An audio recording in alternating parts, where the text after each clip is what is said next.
off right. Hey! Go bear this letter to Madam Page and this one to Madam Ford. And then my friend.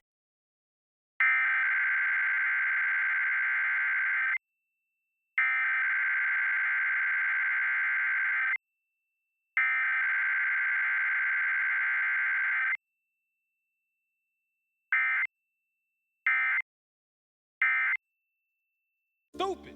After all these years, he still won't give me what I deserve. But I'm done playing nice. I will discuss the foolishness of this love plan to Ford. I will incense Ford to deal with poison. I will possess him with jealousy.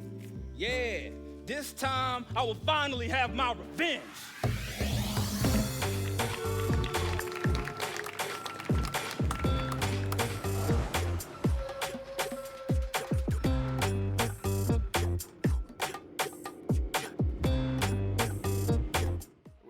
A versatile, and in particular, the visibility out of that cockpit was just excellent. And it had a refueling boom.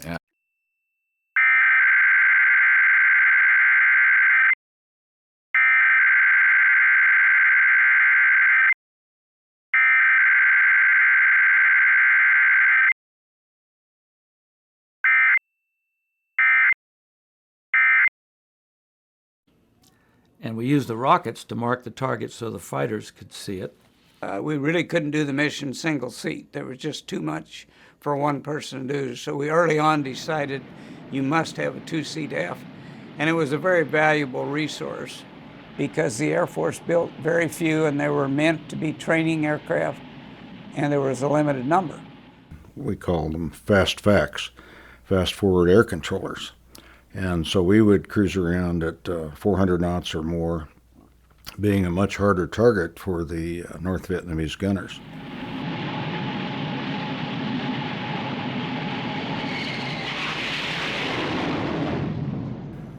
It was kind of disappointing to get to Phuket because what you saw was a lot of pretty highly improved buildings. And in a war, that's kind of a bad sign because...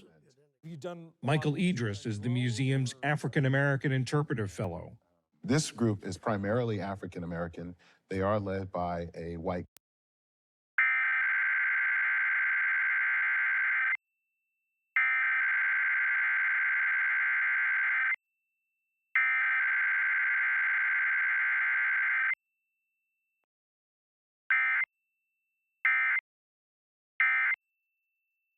Is the centerpiece of a special exhibit called Liberty, Don Troiani's paintings of the Revolutionary War.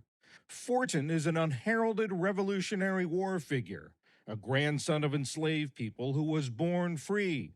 He fought in the war as a teenager and later became a wealthy businessman and leading abolitionist. There are approximately 2.5 million people in British North America on the eve of the American Revolution, and they're not all John Adams, right? Adrian Whaley is the museum's Director of Education and Community Engagement. If we are not looking at a story...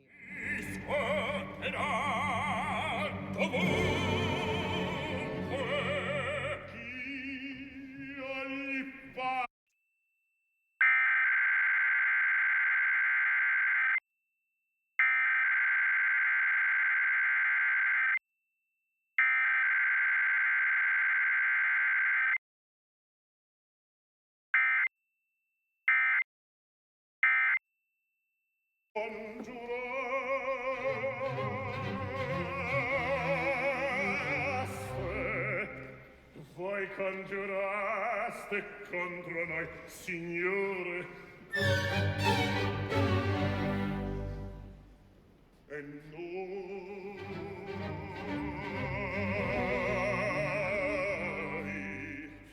E noi clementi in vero perdonammo.